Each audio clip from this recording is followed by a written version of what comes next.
आज की कहानी है गधों की सोच। बहुत समय की बात है, किसी जंगल में एक गधा बरगद के पेड़ के नीचे लेटकर आराम कर रहा था। लेटे लेटे उसके मन में बुरे ख्याल आने लगे। उसने सोचा, यदि धरती फट गई तो मेरा क्या होगा।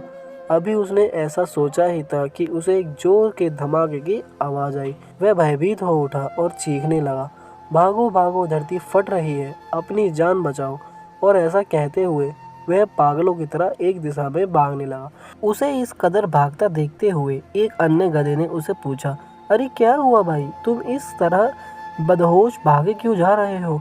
अरे तुम ही भागो, अपनी जान बचाओ, धरती फट रही है। ऐसा चीखते हुए भागने लगा। यह सुनकर दूसरा गधा भी डर गया और उसके साथ भागने लगा।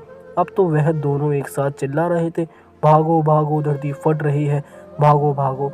देखते देखते सैकड़ों गधे इस बात को दोहराते हुए उसी दिशा में भागने लगे। गधों को इस तरह भागता देख अन्य जानवर भी डर गए। धरती फटने की खबर जंगल में लगी आग की तरह फैलने लगी और जल्द ही सबको पता चल गया कि धरती फट रही है। चारों तरफ जानवरों की चीख पुकार मच गई। सांप, बिच्छू, सियार, लोमड़ी, हाथी, घोड़े सभी उस झुंड में शामिल हो गए, भागने लगे। जंगल में फैले इस हो हल्ले को सुन अपनी गुफा में विश्राम कर रहा जंगल का राजा शेर बाहर निकला। उसे अपनी आंखों पर यकीन नहीं हुआ कि सारे जानवर एक ही दिशा में भागे जा रहे हैं। वह उछल कर सबके सामने आया और गूंजती हुई दहाड़ के साथ बोला, ये क्या पागलपन है? कहाँ भागे जा रहे हो तुम सब? महाराजा, धरती फट रही है, आप भी अपनी जान बचाइए, झुंड में आगे खड़ा बंदर बोला। किसने कहा ये सब? किसने कहा ये सब? शेर ने प्रश्न किया। सब एक दूसरे का मुंह देखने लगे। फिर बंदर बोला, मुझे तो ये बात चीते ने बताई थी। चीते ने कहा, मैंने तो ये पक्षियों से सुना था। और ऐसे करते करते पता चला कि ये बात सबसे पहले गधे ने बताई थी। गधे को महाराज के सामने बुलाया गया। तुम्हें कैसे पता चला कि धरती फट रही है? शेर ने गुस्से से पूछा। मैंने अपने कानों से धरती के फटने की आवाज़ सुनी महाराज, गधे ने डरते हुए उत्तर दिया। ठीक है, चलो मुझे उस जगह ले चलो और दिखाओ कि धरती फट रही है। ऐसा कहते हुए शेर गधे को उस तरह ढकेलता हुआ ले जाने लगा। बाकी जानवर भी उसके पीछे हो लिए और डर डर कर आगे बढ़ने लगे।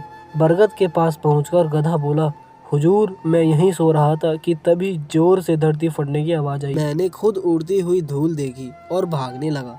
शेर ने आसपास जाकर देखा और सारा मामला समझ गया। उसने सभी को संबोधित करते हुए बोला, ये गधा महामूर्ख है।